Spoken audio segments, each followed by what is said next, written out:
继续来看这个台中市，新兴总爱的人口将近13万人，若要出入，拢会倚靠着航空巴士。今年社会各界送予台中市的航空巴士50台，市长罗秀燕真感谢各界的善心，嘛来表扬着航空巴士的司机，感谢因用心来服务。 美女着上舞者勇敢站出来为新众朋友表演。台中市今年总共得到50台航空巴士的寄付，这是新众朋友的好消息。市长罗秀燕感谢各界善心。虽然我们每年在这方面的预算编列不少，但是仍然有限。那么也因此呢，社会各界的爱心满满，那给予很多的资源。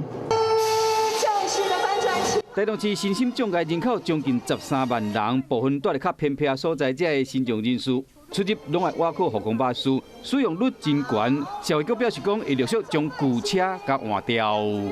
来，不管是就医啊、就学啊，各项的这个社会参与，这个使用的频率呢都非常的高哈。我们一年使用超过80万次哈。